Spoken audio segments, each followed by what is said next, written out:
皆さん、こんにちは。レステレ。チベットィスウェイへようこそ。私はチベットテレビのベルゾムです。チベットやダライラ魔法、そして中央チベット制限に関する1週間のニュースをお送りします。それではヘッドラインを見ていきましょう。ダライラ魔法が3日間の法話会を開催。ダライラ魔法を現代の子どもたちはより良い明日への希望。オンラインでパネルディスカッション開催。ダライラ魔法とチベットについてヨーロッパの展望。チベットの若い指導者たちがチベット民主化の今後の討議。台湾破壊委員会、楊主任委員など委員たちがチベット民主化60周年記念日を祝賀。ズリーヒ州マリオ・フエリ議員、スイスはチベット問題解決を支援する。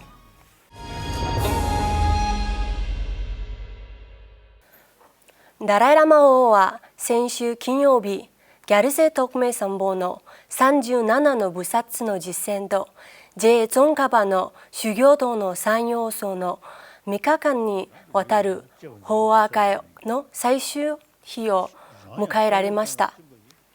この法話会はシンガポール、タイ、マレーシア、インドネシア、ベトナム、香港のアジア6カ国の仏教徒たちの要望に応じて実現したものです。So in the 400 verses,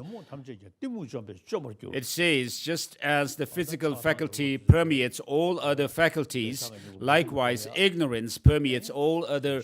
destructive emotions. Although there are practices such as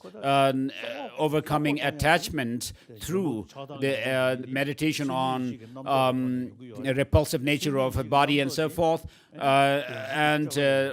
dispelling or overcoming anger through meditation on loving kindness. ダライラ魔法は今週水曜日に行われた Fair Share for Children Summit 子どもの公平な権利を守るサミットのキースピーカーの一人として招待を受けられ、現代の子どもたちは世界を保護し、平和をもたらす世代であると述べられました。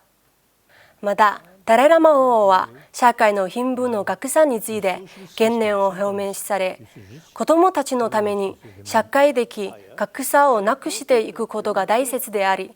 社会主義者もそうでない人も関係なく、誰もが人類のより大きな利益のために考えなければならないと述べられました。So, the children, please pay more attention about the reduce this gap, rich and poor. That's my main concern, and I want to share with you, whether you call you yourself as a socialist or not. So we have to think humanity. Then particularly those poor people, they really need, you see, help. チベット事務所ブルセルは先週金曜日にダライラ魔王とチベットに関するヨーロッパの見解をテーマにオンラインのパネルディスカッションを主催しました。パネリストとして中央チベット政権ロブサン宣言首相、欧州議会議員で欧州議会のチベット関係グループの議長、ムクラシュ・ペクサ議員、ベルキー連邦国会外交委員会サムエル・ココラッティ議員、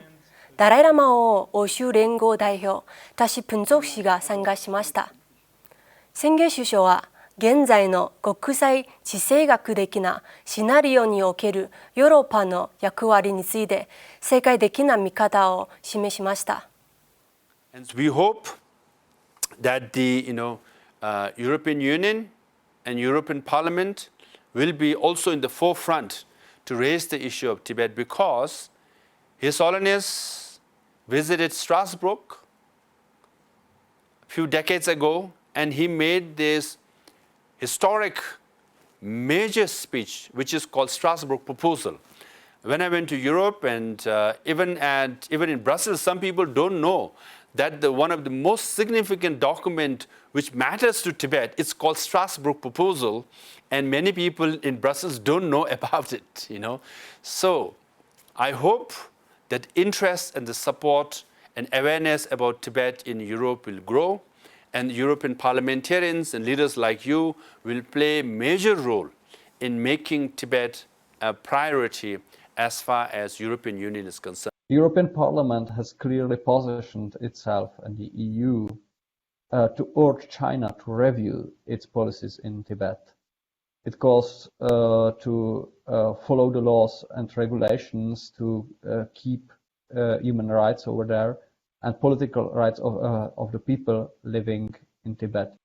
In my view, Belgium and the European Union should send a very clear signal to China to respect and protect the human rights of Tibetan people.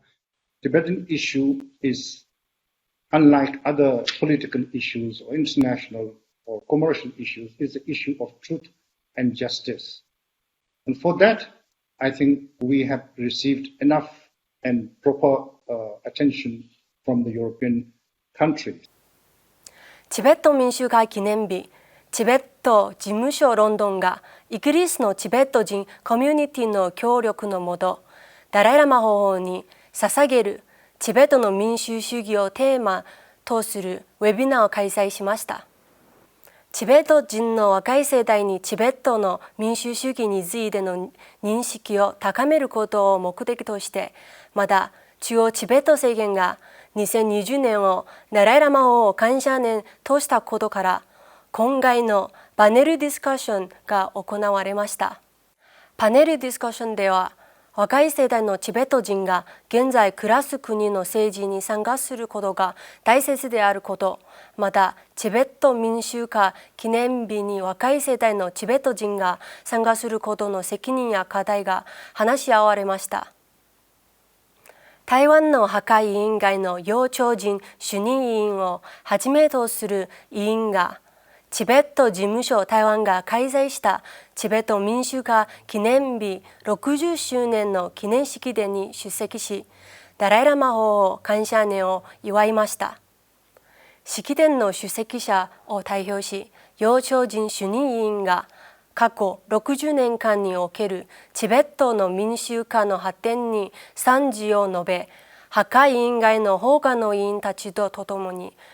中央チベット政権を訪問したいと語りました。スイスのチュリヒ州マリオ・フェール議員がチュリヒからジュネーブまでのチベット平和の行進のスタートを旗を挙げました。参加したチベット人はテナン・プンゾクさん、ペンバチリンさん、タシクナムゲさん、ゲレナムゲさん、ロブサン・サン・マンダさんの5人です。この平和の行進は300キロを進む予定で、スイス連邦政府と国際連合に対して中国政府の管理下にあるチベットをはじめとする地域で人権侵害が行われていることに対する中国の責任を訴えることを目的としています。参加者たちは国際連合、スイス連邦政府、中国大使館に対して陳情書を提出する予定です。チュリヒのチベット人コミュニティが実施するこの平和の行進は、2020年9月8日にチュリヒを出発し、ベルンを経由して9月18日にジュネーブに到着します。